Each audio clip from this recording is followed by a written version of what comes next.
Olá pessoal, boa tarde. Meu nome é professor Gabriel de Silva Salles. Nós vamos iniciar nossa aula aqui sobre o tema a química e as questões ambientais, tá?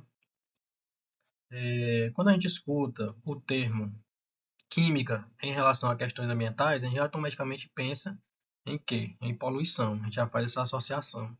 E essa poluição a gente consegue identificar as várias formas com que ela pode acontecer, né?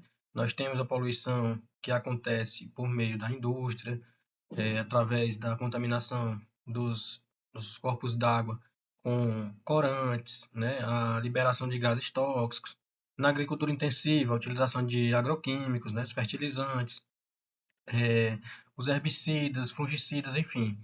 E com a vida cotidiana, né, o uso de automóveis também gera uma quantidade de gases poluentes muito grande, né? Então essa poluição ela vai acontecer desde o ar até o solo e a água, tá? Por meio de resíduos hospitalares também descartados de maneira indevida, a gente tem a poluição tanto da água quanto do solo, nas residências através do esgoto doméstico, né? Seja por atividade de lavar uma louça, um banho, uma piscina, seja por uso do banheiro. Então, assim, a gente tem de todos os lados a temática da poluição acontecendo, né? E a gente consegue identificar as várias formas de como ela acontece dentro e fora da nossa casa, né? E aí cabe a nós ter essa consciência, né? Então, quando a gente fala de contaminação de água, né, de corpos hídricos, a gente pode citar principalmente a contaminação por poluentes orgânicos persistentes. O que são esses poluentes orgânicos persistentes? São moléculas que são bastante estáveis, né? E aí elas não são removidas durante o tratamento de água comum, né? Então a gente pode ter corantes, a gente pode ter os agrotóxicos, e aqui a gente tem vários exemplos, como os pesticidas, fungicidas, herbicidas, enfim. E nós podemos ter fármacos interferentes endócrinos, né? Que são hormônios naturais ou antibióticos. Então, os corpos hídricos eles podem ser contaminados por essas várias vias, né? E aí aqui a gente tem uma página de como se fosse uma fatura de uma empresa de água responsável pelo tratamento e distribuição. E a gente observa, se a gente avaliar, qualquer uma delas, né, seja no estado do Nordeste, no estado do Sudeste, os únicos parâmetros que a gente vai ter para caracterizar uma água como potável, né, como consumível, será através do cloro livre, da cor, do pH e da turbidez.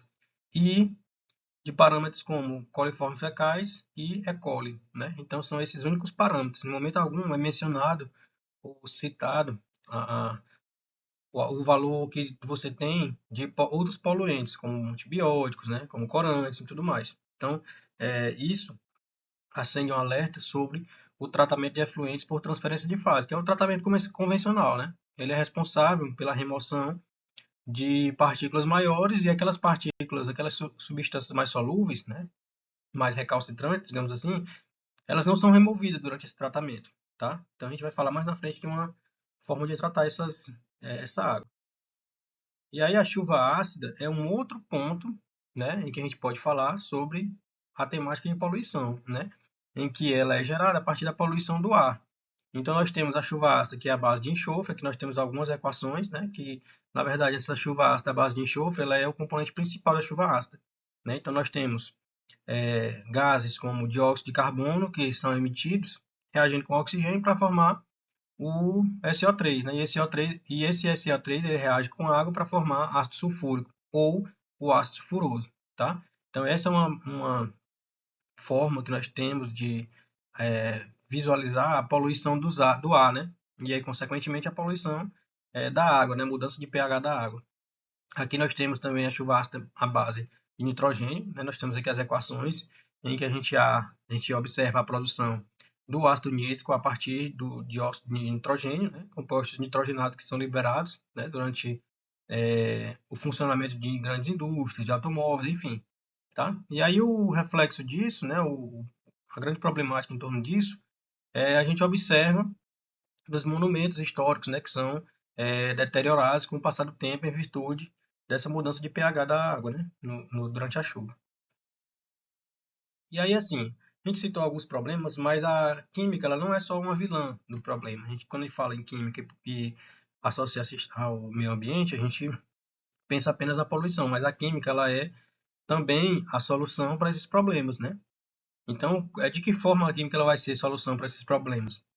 Nós temos, coloquei uma figura aqui que representa é, algo relacionado à transição energética, né? Nós estamos numa era que está sendo muito discutida, a transição energética, que é a utilização de combustíveis que liberam a menor quantidade de CO2 no meio ambiente, né? E aí isso vai refletir a longo prazo na diminuição do efeito estufa, né? Do mais. Aqui nós temos uma figura que remete à utilização de materiais biodegradáveis, né? Ou materiais que são feitos a partir de produtos reciclados, né? Então isso também é uma forma de a gente ter a solução para o problema de resíduos sólidos, por exemplo, né? E nós temos aqui a química como solução para o tratamento de água, né? Como eu falei anteriormente, os parâmetros que são citados, né, nas faturas de empresas de água só são coliformes fecais, E. coli, cloro livre, pH, turbidez, mas não são citados moléculas persistentes que podem estar contaminando aquela água. Então, diferentemente do tratamento comum, nós temos os processos oxidativos avançados, né, que podem ser processos catalíticos homogêneos, eletroquímicos, processos sonoquímicos, radiólise, irradiação por feixe de elétrons e uma série de outros processos, né? Então, esses processos oxidativos avançados, eles servem para a gente degradar ou remover aquelas moléculas que são persistentes, né, na água. E aí, eu destaco aqui esse esquema geral que representa uma partícula de um semicondutor que é muito utilizado num processo oxidativo avançado do tipo heterogêneo, né? Processos catalíticos heterogêneos, em que você usa um semicondutor, um catalisador sólido, e esse catalisador sólido ele é irradiado com radiação visível ou UV, e aí os elétrons que estão presentes na banda de valência saltam para a banda de condução, e aí você tem a formação de espécies reativas de oxigênio.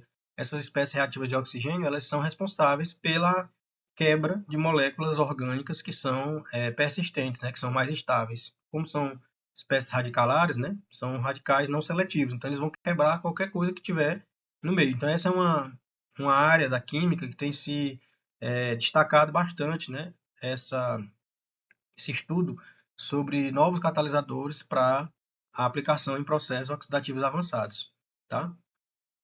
E aí, como fechamento da nossa aula, eu vou deixar para vocês uma atividade, né, uma atividade em grupo, vocês podem fazer grupo de 3 pessoas, e eu quero que cada grupo escolha um problema ambiental e analise do ponto de vista químico, né, respondendo a 2 questõezinhas orientadoras. Então, nós temos aqui alguns temas, que seria contaminação de água por metais pesados, fármacos, chuva ácida, efeito estufa, microplásticos, eutrofização, pesticida no solo. Vocês vão escolher um tema, desde que os grupos não repitam os temas, tá? E aí vocês vão responder essas questões, essas 2 questões orientadoras. Como propriedades químicas influenciam a mobilidade, a persistência ou a toxicidade? E quais são as principais espécies químicas envolvidas, né? Espécies químicas, reações, enfim. Então, vocês vão fazer uma apresentação breve de 5 minutos para que a gente possa discutir essa temática com mais detalhes, certo, pessoal? Então, qualquer coisa, vocês têm meu contato, tem aqui o meu e-mail, pode me procurar e até a próxima aula.